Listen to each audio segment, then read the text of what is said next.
Números 13 del 4 al 6. Dice la palabra del Señor: honroso sea en todos el matrimonio y el lecho sin mancilla, pero a los fornicarios y a los adúlteros los juzgará Dios. Sean vuestras costumbres sin avaricia, contentos con lo que tenéis ahora, porque Él dijo: no te desampararé ni te dejaré. De manera que podemos decir confiadamente: el Señor es mi ayudador, no temeré lo que me pueda hacer el hombre. En cierta oportunidad, el Señor Jesucristo, viendo a lo lejos una higuera que tenía hojas, se acercó a ella a ver si tenía algún fruto, porque precisamente las hojas abundantes en la higuera eran señal de ese momento en que se daba el fruto. Y cuando llegó a ella solamente encontró hojas. Ahora, de una manera, con un propósito, y también viendo quién es nuestro Señor Jesucristo, Dios soberano, el dueño de toda la creación, Él maldice a esa higuera, pero es con una enseñanza. Él se dirigía al templo en ese momento, hace esa limpieza allí en el templo, y básicamente lo que quería enseñarle a sus discípulos, porque después vemos esa explicación, es que cuando se dan ciertas muestras, cuando se tienen ciertas cosas externas, se espera que haya una realidad de lo que esas cuestiones externas muestran, y cuando no es así hay una gran desilusión. Lo mismo sucede en la vida de los cristianos.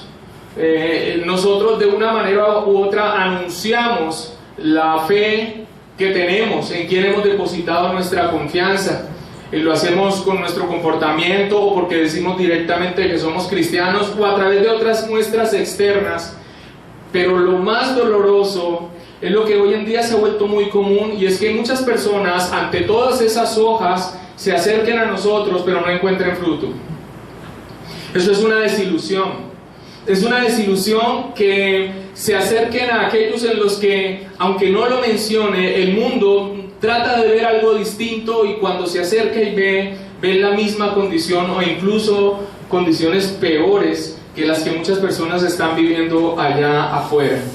Muchas veces los que se proclaman creyentes muestran muchas hojas muy vistosas, pero solamente son apariencia, porque no muestran fruto. Este capítulo 13, que es el último capítulo de la carta a los Hebreos que comenzamos a estudiar desde la última predicación, es una muestra sobre el alto estándar de vida, moralmente hablando, que se espera del creyente como resultado de la obra regeneradora de nuestro Señor Jesucristo. Vimos 11 capítulos netamente doctrinales que tenían como propósito mostrar la supremacía del Señor Jesucristo y del nuevo pacto instaurado por Él. Vimos en el capítulo 12 un llamado a mantenerse firmes en la fe a pesar de la tribulación, y en este capítulo 13 comenzamos a estudiar esa muestra que se ve allí de ese alto estándar de vida, moralmente hablando, que es lo que se espera que los creyentes tengan. La fe verdadera exige una vida verdadera. Es necesario entonces que, ante toda su exposición y hablándole a esta comunidad de judíos que habían profesado creer en el Señor Jesucristo, es necesario que ellos también mostraran en su vida diaria, en su vida cotidiana, en el día a día, lo que se espera de ellos frente a toda la obra redentora del Señor Jesucristo que ha sido derramada en ellos, si es que realmente ha sido derramada en ellos. Este capítulo 13 ha sido muy mal entendido por muchas personas. Hay personas que lo han clasificado como un puñado de consejos morales, que no se ve relacionado con todos los 11 capítulos anteriores y con el 12, que sí tienen toda una linealidad desde su perspectiva, y le han considerado como simplemente un puñado de consejos morales o una serie de consejos inconexos y otras enseñanzas incidentales. Pero es una apreciación errada, porque esta parte es una parte integral del mensaje del libro. Porque ya hemos visto toda la parte de doctrina, la ortodoxia. Hemos visto también la posición que los cristianos tienen en Cristo. O sea, ¿quiénes son los cristianos ahora que han recibido y han sido beneficiados por la obra de Cristo? Hemos visto un llamado a mantenerse firme en la fe, que fue todo lo que vimos en el capítulo 12. Pero cuando tenemos todo esto y no se presenta un testimonio de vida, hay algo que está fallando. Muchas personas presentan hojas muy vistosas de conocimiento doctrinal. Se aprenden algunas frases, conocen algunas doctrinas, las pueden exponer. Incluso pueden decir, yo estoy en una iglesia bíblica, escritural, estudiamos la palabra expositivamente, estoy en un seminario, estoy estudiando licenciatura. Pero si no se presenta un resultado de vida, básicamente hay un gran faltante. Es como aquella higuera llena de hojas en las que las personas se acercan a buscar fruto y hay una gran desilusión porque no lo hay. El capítulo 13 es una parte fundamental de la carta, porque después de la parte doctrinal, después de la posición en Cristo, después del llamado a mantenerse firmes en la fe, claramente se les recuerda que debe haber un resultado de vida, debe haber un testimonio. Esa fe verdadera, fundamentada en lo que se acaba de expresar en los otros capítulos, exige una vida verdadera. Y las aplicaciones prácticas que encontramos en este capítulo número 13, que este sería el segundo sermón, hermanos, no son instrucciones moralistas, son exhortaciones a vivir en consonancia con lo que se cree, o por lo menos con lo que se dice creer. Son una exhortación a vivir en consonancia con ello. Yo creo que es terrible, mis hermanos, y antes de entrar en el texto, es terrible lo que vive la iglesia contemporánea, que es fruto de una predicación liviana, un cambio en el mensaje del evangelio por otro tipo de mensajes, en donde se ha traído a una cantidad de gentes que posiblemente lleven años sentados en las congregaciones, pero que jamás han nacido de nuevo. Realmente no han venido al Señor con una fe sincera y con un arrepentimiento sincero en Él. ¿Y qué es lo que se encuentra? El testimonio terrible que se está dando hoy en día acerca de personas que se proclaman cristianas, pero básicamente tan solo es de manera nominal, porque sus vidas no muestran ninguna diferencia. Se ha bajado el estándar de lo que se espera de alguien que realmente ha sido redimido por el Señor Jesucristo. Y básicamente los cristianos hoy, la única diferencia que hay con las personas del mundo es tal vez la manera como hablan, o porque tal vez no pronuncian groserías abiertamente, o porque tienen un pescadito en el carro, pero eso no debiera ser así. Si realmente nosotros hemos sido redimidos, transformados por la obra del Señor Jesucristo, sin lugar a dudas, debe haber fruto en nuestras vidas. Y es sobre el fruto y sobre la práctica de vida que este capítulo 13 nos recuerda a los creyentes para que vivamos en ella. El primer sermón tocó sobre el tema del amor. No me voy a detener porque dedicamos todo el sermón a ver cuán importante era el amor en práctica en medio de ellos. Pero ahora vamos a ver la segunda gran área ética o de comportamiento moral que tiene este capítulo 13 y que tiene que ver con lo siguiente. Son dos temas básicamente. Tiene que ver con nuestra responsabilidad con nosotros mismos en estos dos temas. El primero de ellos se enfoca en la pureza sexual y el segundo en la satisfacción con lo que tenemos. O sea, los dos temas es la sexualidad y los bienes terrenales. Ahora, esta prédica, a la luz del pensamiento de este mundo y que se ha permeado al interior de la iglesia, es una cosa rarísima.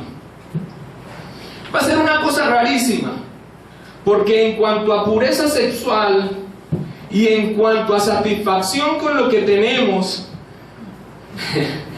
los cristianos hoy en día no se distinguen, tristemente, por mantener este alto estándar de vida. Ahora insisto, no es un alto estándar de vida en el sentido de que es un esfuerzo moralista para lograr algo, no, es un resultado de la obra que Dios ha hecho en nuestras vidas. Hermanos, pero tanto en el área de la sexualidad como la satisfacción de lo que el Señor a bien ha tenido darnos es algo que es característico en la vida de los verdaderos cristianos de todos los tiempos.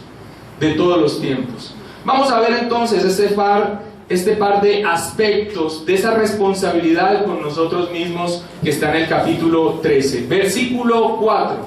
Versículo 4. Dice: honrosos sea en todos el matrimonio y el lecho sin mancilla, pero a los fornicarios y a los adúlteros los juzgará Dios.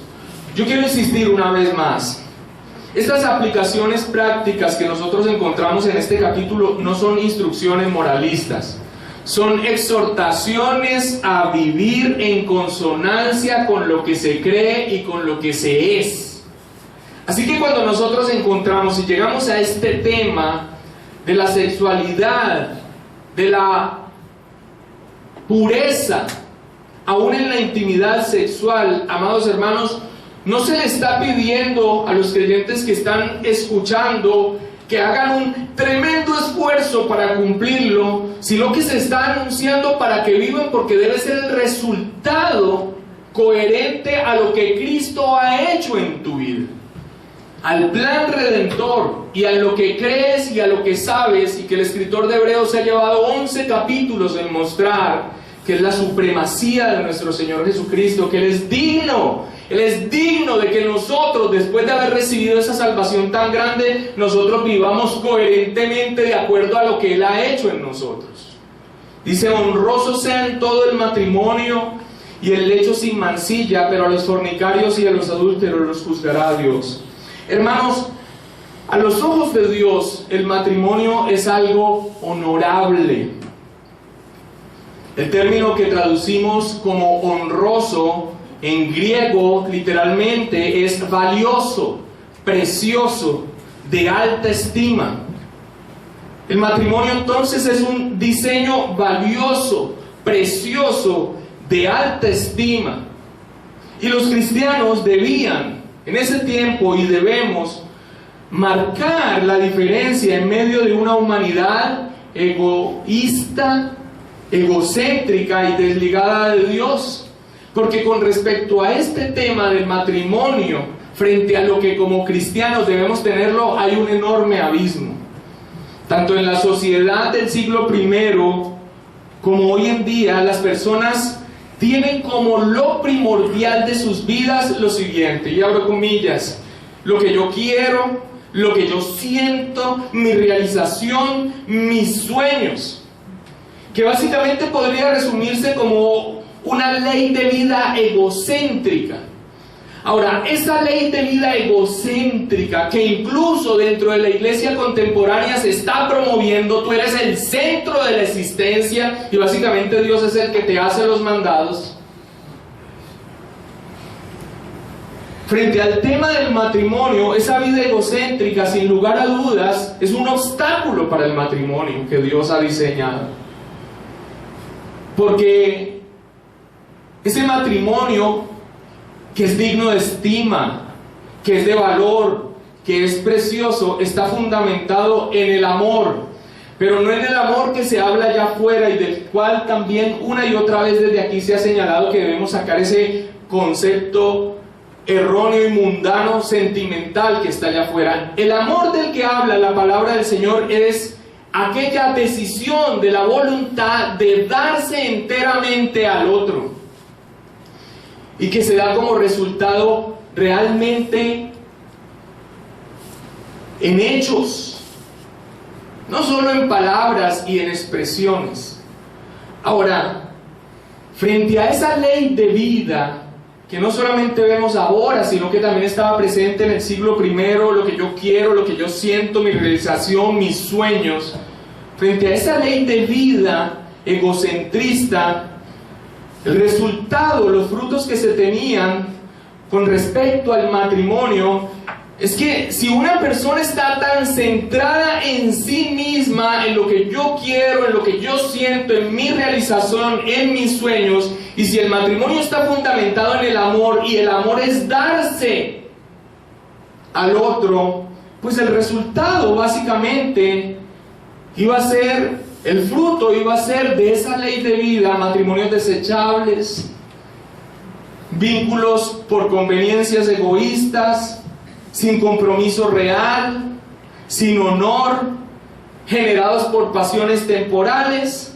que una vez satisfechas o al no llenar mis expectativas egoístas, pues llevan a que las personas desechen el vínculo de pareja de manera tan liviana como cambiarse de camiseta.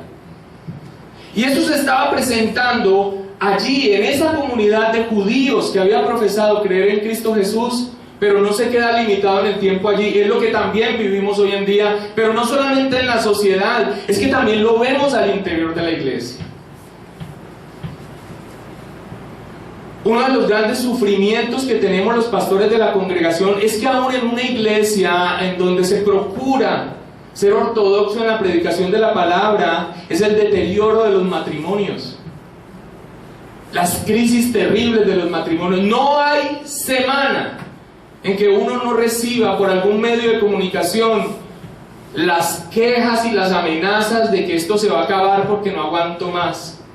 Y básicamente son como dos personas que se han unido en matrimonio, pero con esta ley de vida, lo que yo quiero, lo que yo siento, mi realización, mis sueños. Una vida egocéntrica, dos personas viviendo de esa manera bajo el mismo techo. Es un cóctel que está destinado al fracaso, a menos que realmente se esté en Cristo Jesús.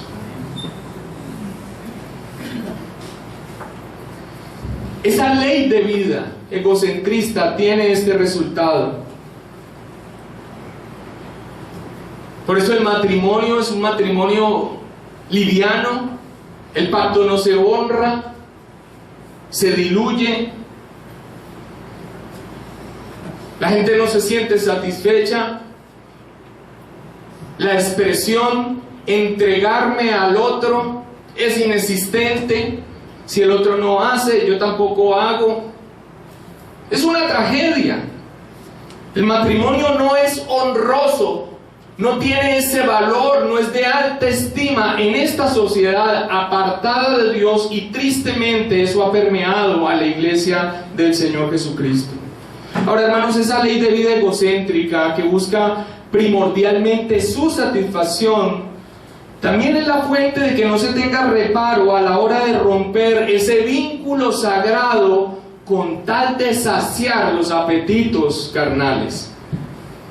Por eso el escritor bíblico dice, volvamos al versículo 4, después de que ha dicho honroso sea en todos el matrimonio, dice, y el lecho sin mancilla. Esa misma vida egocéntrica, fundada en mí, y en mi egoísmo y en mi egocentrismo, también es la razón por la que no se tenga reparo a la hora de romper un vínculo matrimonial simplemente por satisfacerme con algo que se despertó en mi carnalidad. A esto es a lo que se refiere la expresión y el lecho sin mancilla. El lecho es un eufemismo, o sea, una manera bonita, por decirlo así, de referirse a la intimidad sexual en el matrimonio. A eso se refiere con el lecho, la cama. Es un eufemismo. Pero cuando dice sin mancilla, está hablando de la intimidad sexual, la cama. Dice sin mancilla. Ese sin mancilla es una exhortación a no ensuciarlo, a no contaminarlo con la inmundicia del adulterio. Es una exhortación a no echar a perder el vínculo hermoso y santo de la intimidad sexual que tienen los esposos con la inmundicia de una relación adúltera. Ahora, pero cuando se tiene una vida una ley de vida centrada en nosotros mismos, egoísta y egocentrista, donde ha sacado de escena a Dios y donde ha sacado de escena al prójimo y tan solo se piensa en sí mismo. Amado hermano, no se tiene ningún reparo para romper ese vínculo con la terrible tragedia del adulterio. La sociedad en medio de la cual se encontraba esta comunidad receptora de la carta de los Hebreos también tenía, como la tenemos nosotros en esta sociedad, el vínculo matrimonial como algo liviano. Tanto los gentiles como los judíos. Los gentiles, y lo estuvimos viendo cuando se predicó en 1 Corintios 7, vimos que una persona noble o de la sociedad romana podía tener más de 15 matrimonios en su haber. Pero no solamente los gentiles o los no judíos, sino que también los judíos. Conocemos la reprensión del Señor Jesucristo a los fariseos, que repudiaban a sus esposas bajo cualquier pretexto también, manipulando la ley, supuestamente para no entrar en adulterio, y desechando a la mujer de su juventud, simplemente para poder estar con aquella otra que ya habían adulterado en su corazón, pero no verse acusados supuestamente por la ley.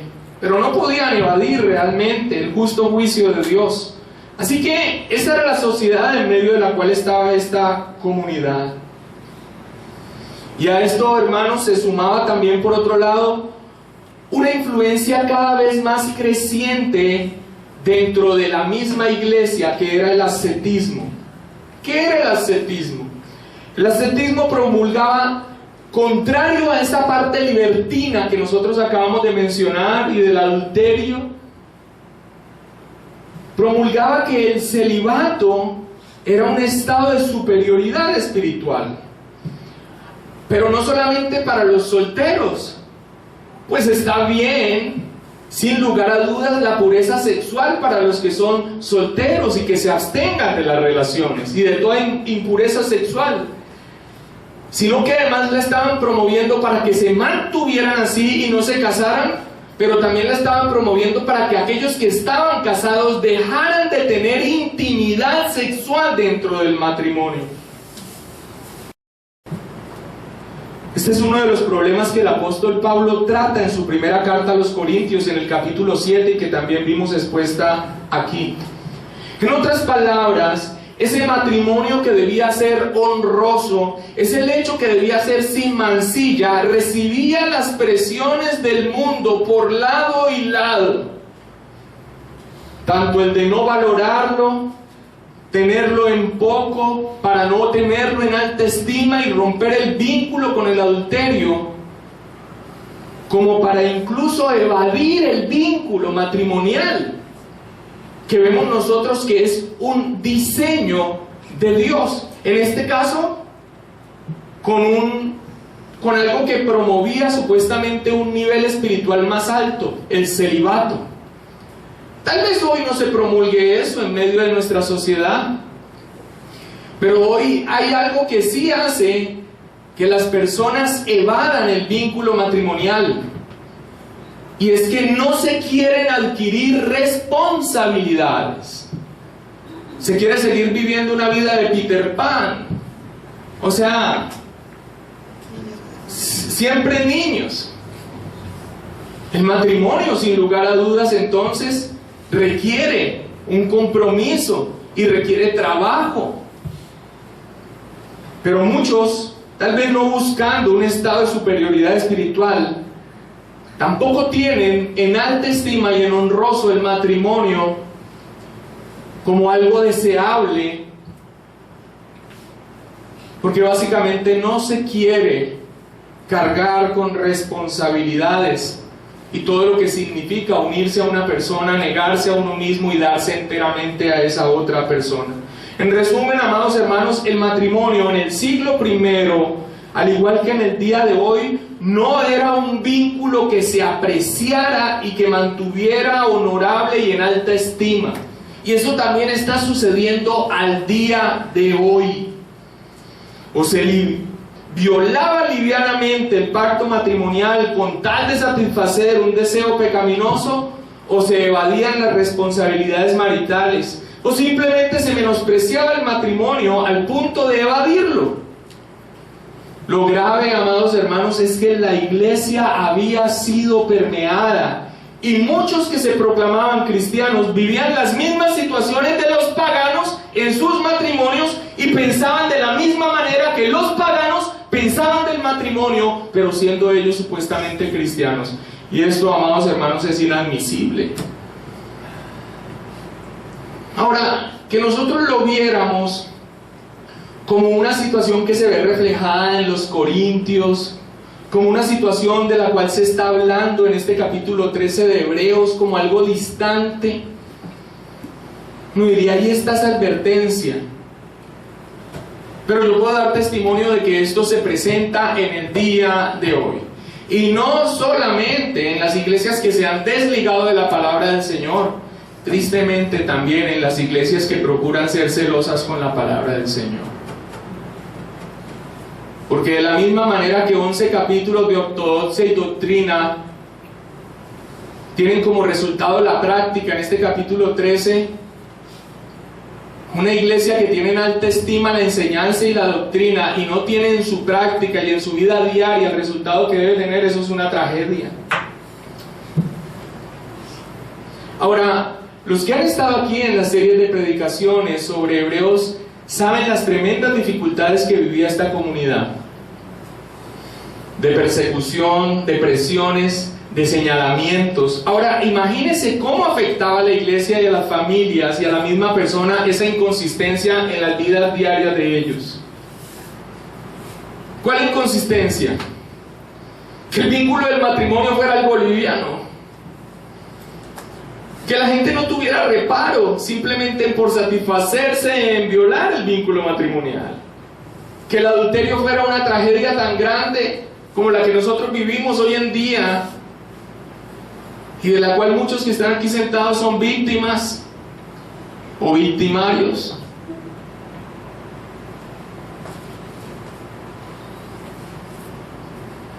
Sino que no se tenga en estima algo que es un diseño divino. Dice que Dios ve al hombre y dijo que no era bueno que él estuviera solo. El vínculo matrimonial es más allá que la unión de un hombre y una mujer. El vínculo matrimonial busca mostrar la gloria de Dios, el amor y la unión de Cristo por la iglesia y las relaciones personales entre las personas de la Trinidad. Pero yo creo que nosotros también estamos afectados en este tiempo con respecto a nuestro pensamiento del matrimonio. Ahora imagínense esta iglesia que pasaba las dificultades que pasaba, teniendo esta inconsistencia en su vida cristiana. En el núcleo de las familias, imagínense cómo esto afectaba la propia misión de la iglesia de predicar el Evangelio de Cristo para salvación.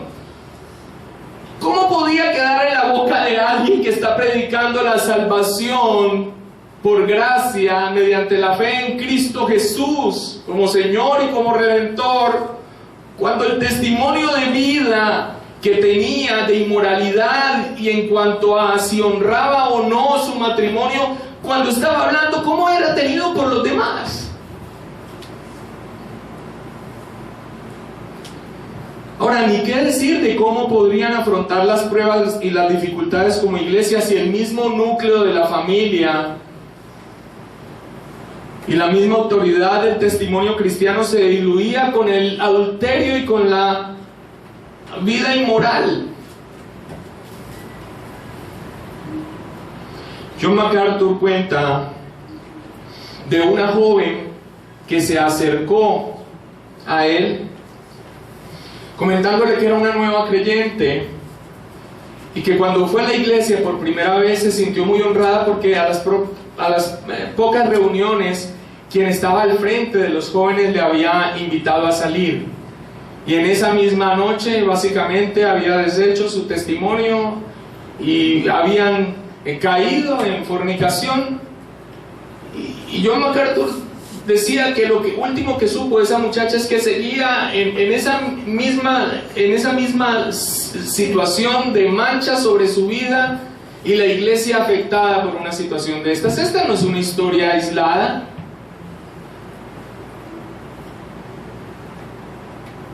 Los matrimonios deshechos, los divorcios, aquellos que se unen aquí frente a nosotros haciendo pactos matrimoniales tan hermosos, algunos de ellos, después bajo amenazas de adulterio, proclamando que están enamorados de otras personas. Es una cosa terrible, amados hermanos, para la iglesia.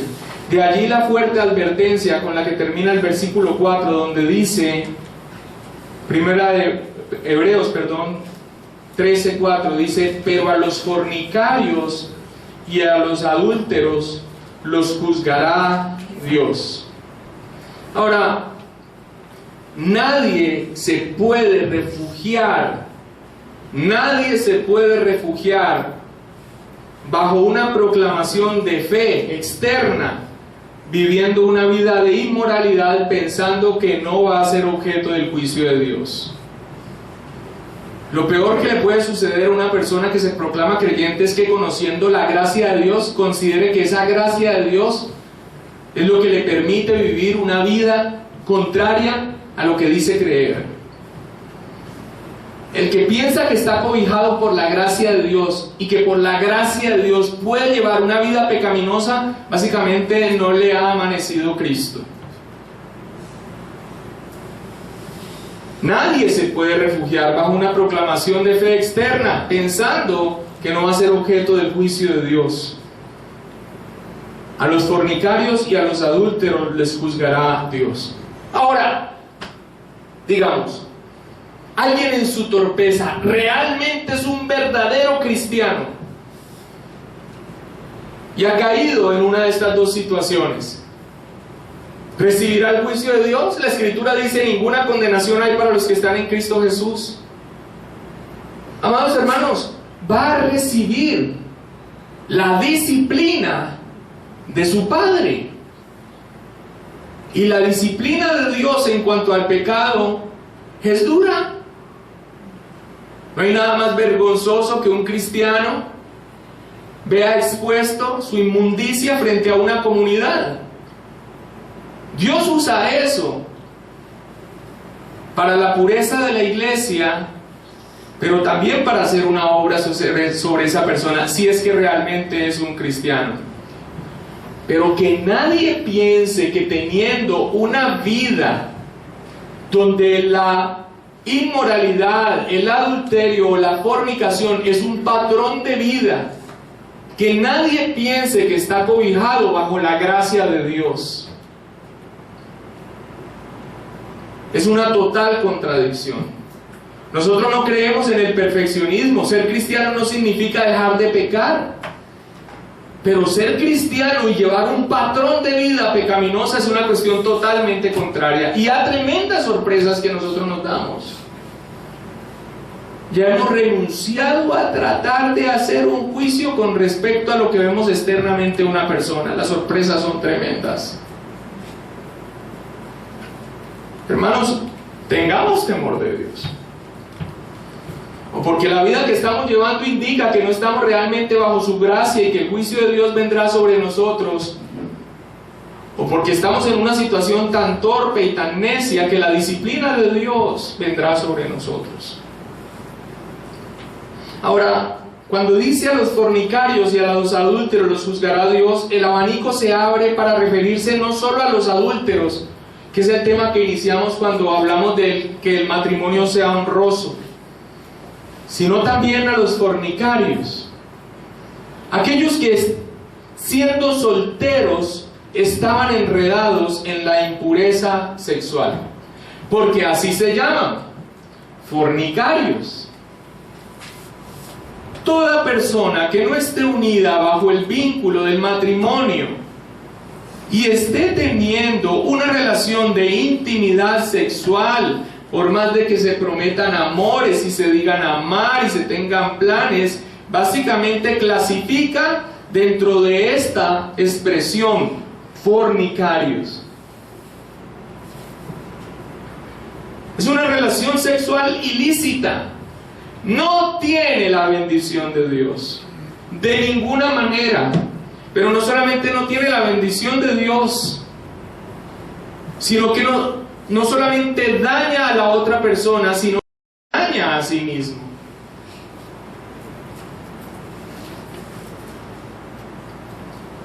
Pero se extiende el abanico aún más, no solamente adúlteros y fornicarios,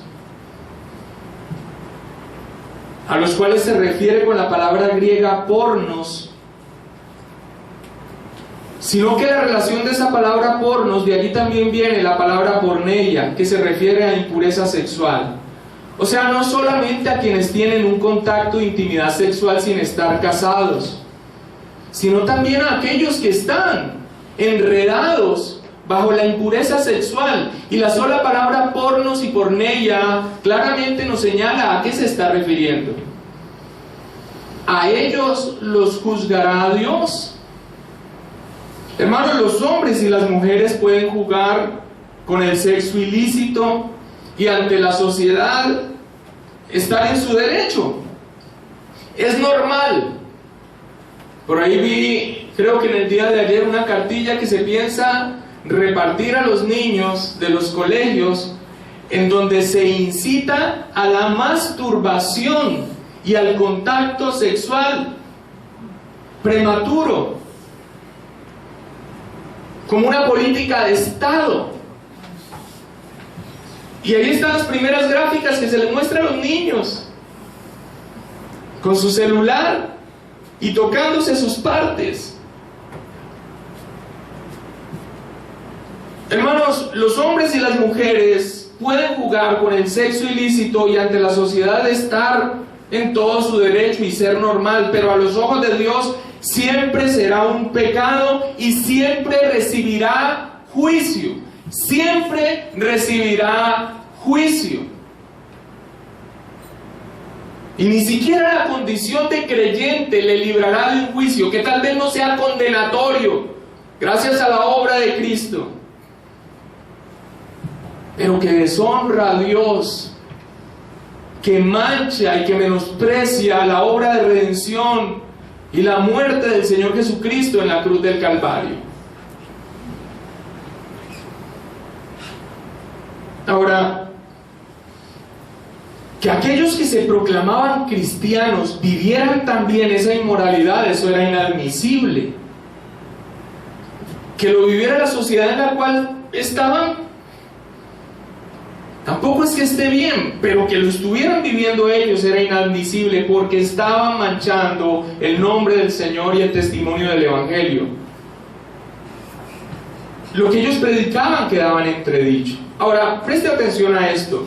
Si esta comunidad de cristianos judíos, en medio de todas las adversidades y persecuciones que afrontaban a causa de la fe que habían proclamado, además de eso se quedaban en entredicho en su vida moral frente a la sociedad, ¿qué les quedaba? ¿Qué les quedaba? Si básicamente cuando nosotros afrontamos la adversidad y la persecución, lo que nos queda es Cristo y la honra de la fidelidad que podemos guardarle a Él frente a una sociedad que nos señala, pero si ni eso queda, ¿qué les queda?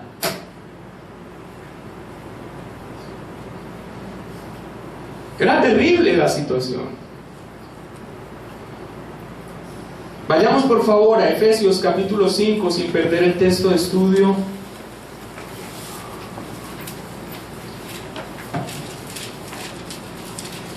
Y quiero que notemos en Efesios 5, del 1 en adelante, vamos a hacer una lectura rápida. Quiero que notemos que es un pasaje casi paralelo al que estamos estudiando en el capítulo 13, pero en las palabras del apóstol Pablo.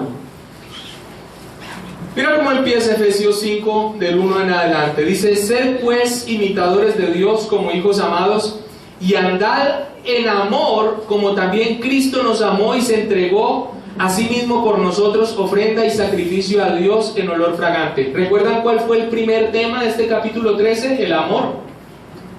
El amor los unos por los otros. Y mira cómo continúa: pero fornicación y toda inmundicia o avaricia ni aun se nombre entre vosotros como conviene a santos. Ahora, lo impactante es que aquí habla de fornicación, inmundicia, y después dice avaricia, y avaricia es exactamente el tema que sigue a continuación ahorita en Hebreos y que ya vamos a entrar allí. Es como un pasaje paralelo. Y dice: ni aun se nombre entre vosotros como conviene a santos. 4. Ni palabras deshonestas, ni necedades, ni truhanerías que no convienen, sino antes bien acción de gracias. Escucha esto: porque sabéis esto. ¿Qué, Pablo? Que ningún fornicario, o inmundo, o avaro, que es idólatra, tiene herencia en el reino de Cristo y de Dios. Nadie os engañe con palabras vanas, porque por estas cosas viene la ira de Dios sobre los hijos de desobediencia. No seáis pues partícipes con ellos, porque en otro tiempo erais tinieblas, mas ahora sois luz en el Señor. Andad como hijos de luz. Es un pasaje paralelo y que quise que leyéramos para que nosotros vemos que es un patrón que continuamente encontramos en las Escrituras, el llamado a que todo aquel que proclama ser cristiano, la fe que proclama tener como verdadera, exige una vida verdadera. Todo aquel que proclama como creyente, esa proclamación exige que se evidencie en su vida la realidad de lo que proclama ser. El estándar moral no puede ser bajado cuando alguien entiende que somos salvos por la gracia de Dios.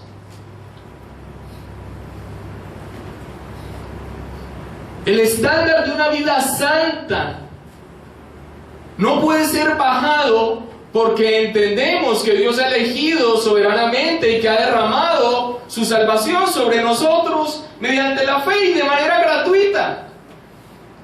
No, todo lo contrario. El resultado en aquel que realmente ha sido redimido es que el fruto, la respuesta, la vida entregada frente a esta salvación tan grande e inmerecida, se va a notar. La fe verdadera, pero la que es verdadera, exige una vida verdadera. Un patrón de vida pecaminoso no le asegura a una persona ser objeto de la gracia de Dios, y no puede de ninguna manera adormecer su necesidad de venir a Cristo en fe y arrepentimiento, simplemente porque hace unos años está viniendo a una iglesia y está sentado aquí y tal vez se haya bautizado o hasta sea miembro de una iglesia. Si hay un patrón de vida pecaminoso, lo último que podemos hacer es adormecerlo con la doctrina de la salvación por gracia.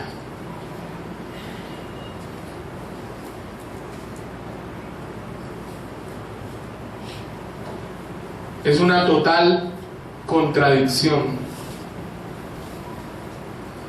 El versículo 5 en Hebreos 13 entra en ese segundo aspecto de vida. El primero, la impureza sexual, el matrimonio sin honra, contradictorio en esta comunidad, pero también en nuestra sociedad y en la iglesia hoy en día. Pero este sí que también nos habla hoy, es tan actual. Dice: sean vuestras costumbres como sin avaricia. Charles Spurgeon decía: en mi labor ministerial he oído a muchas personas decir que han pecado, Y muchas personas han venido a mí para confesar sus pecados. Pero en toda mi vida nunca he tenido una persona que me confesara el pecado de la codicia.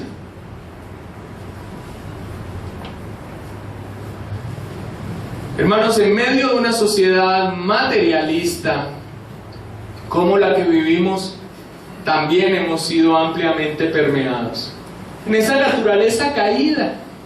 En parte es porque se nos permea de afuera y en parte es porque brota del interior de nuestro corazón.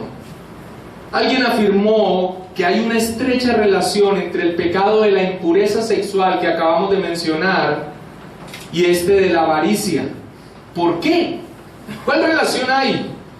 Dice, porque finalmente en ellos se persiguen objetivos egoístas, ya sean sexuales o financieros, sin tener en cuenta los derechos de los demás.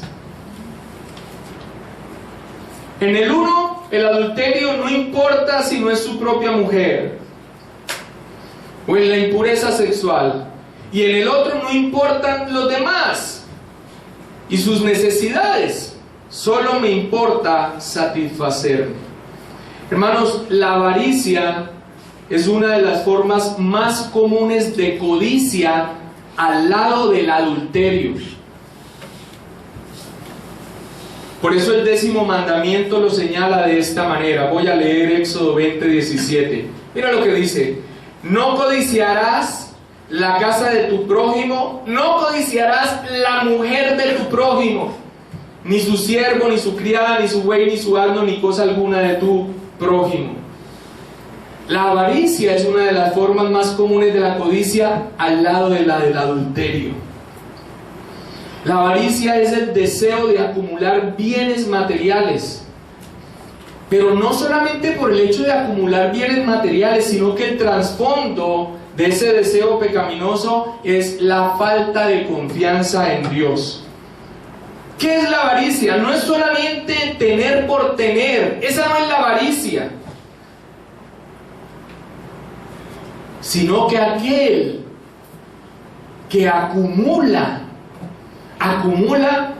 porque busca estar seguro. Allí está su confianza. Vayamos por favor a 1 de Timoteo capítulo 6, versículos 17 al 19.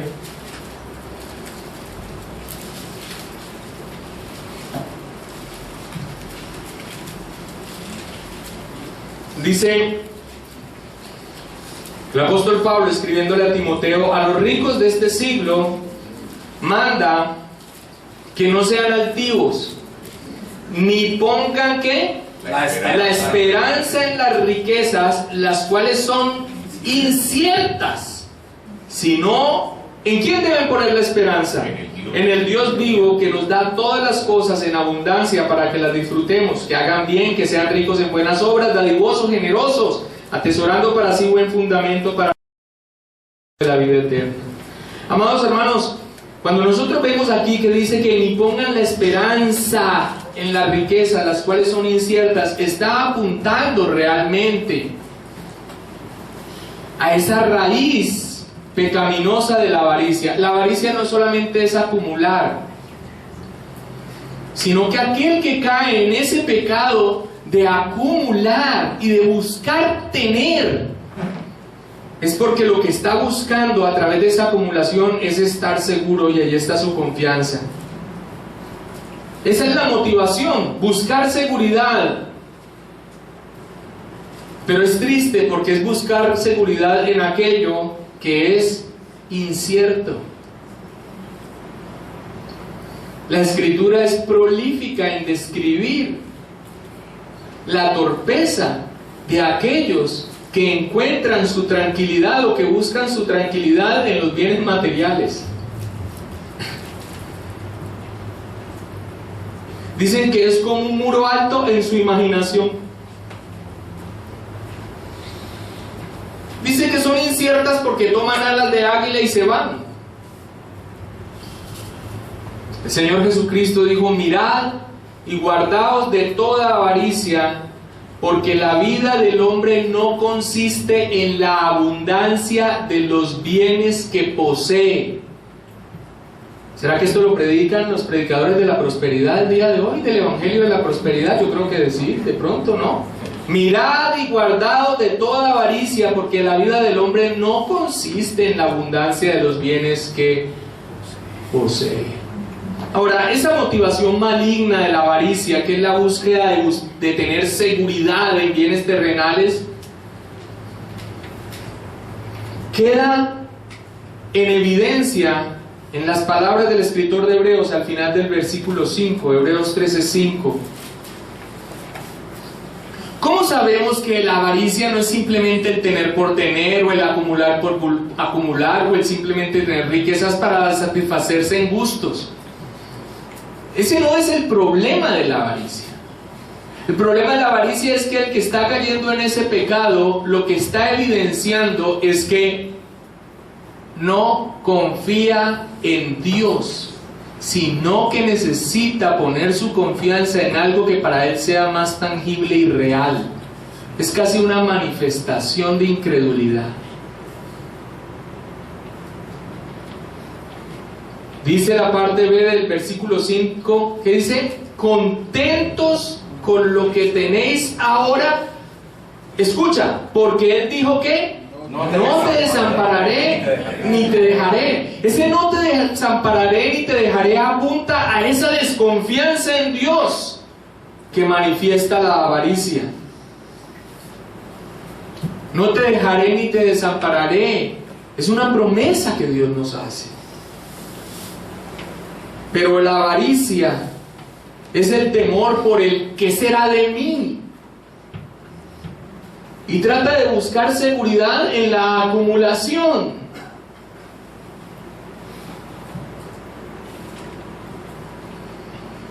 Ahora, es un pecado que está muy unido con el adulterio, porque toda persona que acumula y que busca acumular en avaricia, cierra su corazón como un puño frente a las necesidades de los demás.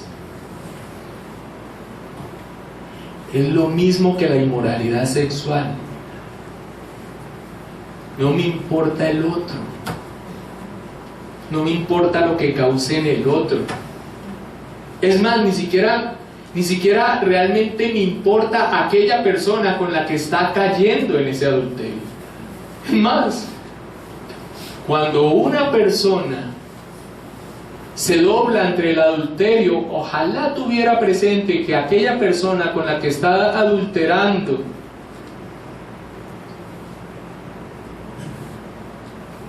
básicamente está siendo objeto de su satisfacción, no más. Y en la avaricia sucede lo mismo. Miren que el mandato no es a que los ricos dejen de ser ricos. Básicamente Dios en su providencia a unos ha querido dar más y a otros ha querido dar menos.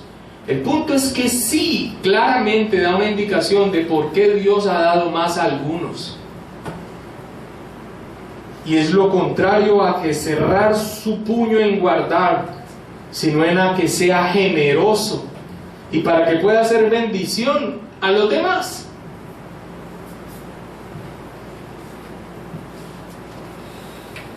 Ahora, en estas palabras no solamente evidenciamos la raíz de la maldad de la avaricia, que es depositar la confianza en algo que no es Dios y que es efímero, por cierto, sino que también encontramos en ella lo que es contrario a la avaricia, que es lo que debería tener todo el creyente: el contentamiento. Dice: contentos con lo que tenéis ahora. Contentos con lo que tenéis ahora, porque Él dijo: no te desampararé ni te dejaré. En otras palabras, ese temor de ¿qué será de mí?, que nos impulsa a la avaricia, debe quedar anulado frente a la promesa de Dios de que tendrá cuidado de nosotros. Y el contentamiento con lo que nosotros tenemos ahora es lo contrario a esa avaricia. Y aquí también hay una estrecha afinidad entre este pasaje y 1 Timoteo 6. Vayamos nuevamente, 1 Timoteo 6, versículos 6 al 10 dice: pero gran ganancia es la piedad acompañada de contentamiento, porque nada hemos traído a este mundo y sin duda nada podremos sacar. Así que teniendo sustento y abrigo, estemos contentos con esto. Porque los que quieren enriquecerse caen en tentación y lazo y en muchas codicias necias y dañosas que hunden a los hombres en destrucción y perdición. Porque raíz de todos los males es el amor al dinero, el cual codiciando algunos se extraviaron de la fe y fueron traspasados de muchos dolores. Amados hermanos, dos aspectos en la vida práctica. Dos aspectos en los que la fe verdadera exige una vida verdadera: la pureza sexual, la alta estima del matrimonio, la pureza en el área de la sexualidad, sea casado, sea soltero, en el vínculo del matrimonio o anhelando formar un matrimonio, y en el aspecto de los bienes materiales. La fe verdadera exige que se refleje en nuestra vida que también en estas dos áreas nosotros demos buena cuenta del testimonio a Dios y a los demás. Si usted está aquí y se ve reflejado en uno de estos dos aspectos, si el Señor en su obrar, el Espíritu Santo de Dios, le muestra claramente que esto a usted le suena locura, porque realmente lo que usted necesita es plata. Yo lo que necesito es plata. O básicamente usted está movido en su vida por el deseo carnal de intimidad sexual y está atrapado en la inmoralidad y en la impureza sexual, pero en el profundo de su corazón, para usted mismo proclama que es cristiano, usted debe pedir la asistencia de Dios para que lo que usted dice creer no sea manchado por lo que usted hace y piensa y siente. Pero si este es un patrón de vida y no se siente redarguido, también esta palabra es para usted, para que usted no tenga la falsa seguridad de una salvación eterna, cuando el patrón de vida que usted está llevando está mostrando que definitivamente usted no ha sido transformado. Pero para usted también hay esperanza, porque si en esta hora se le está redarguyendo el corazón por la obra del Espíritu Santo, hoy también puede ser día de salvación para usted.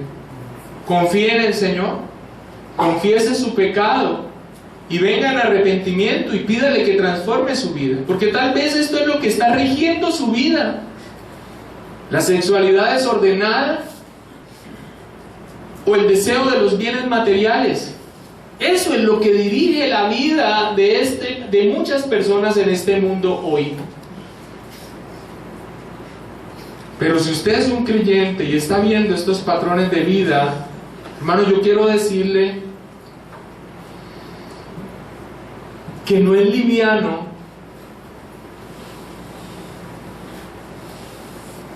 y que una fe verdadera exige, sin lugar a dudas, una vida verdadera. Ahora, hermanos, quiero que terminemos con el resultado de este contentamiento cuando estamos hablando de la avaricia y la respuesta que se da de tener contentamiento con lo que tenemos y estar seguros de la promesa que Dios nos da de que no nos desamparará ni nos dejará. Miran el resultado, miran cómo ese contentamiento que tiene como fuente la confianza en Dios, no solo lo que ellos deberían estar viviendo, sino el resultado que tendrían para afrontar las pruebas que estaban viviendo. Versículo 6 dice: De manera que podemos decir, ¿cómo? Confiadamente que el Señor es mi ayudador. No temeré lo que me pueda hacer el hombre. Imagínense esto. Esta comunidad estaba siendo despojada de sus bienes. ¿Recuerdan que lo vimos aquí?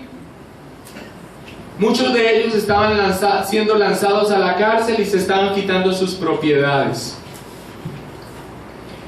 Hermanos, si ellos abrazaban el contentamiento, estar agradecidos con Dios por lo que tenían, fuera mucho o fuera poco, y estuvieran confiados en el Señor, en que el Señor iba a responder a su promesa de darles lo que ellos necesitaban,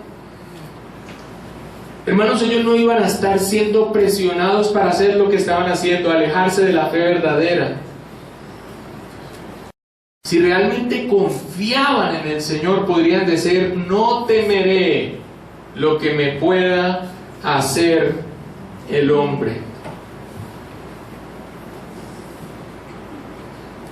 Cuando alguien comprende esta verdad de esta promesa de no te dejaré y no te desampararé, y tiene contentamiento con lo que el Señor le ha dado, puede identificarse con las palabras del reformador escocés John Knox, un hombre que no se dio ante una oposición tremenda contra él.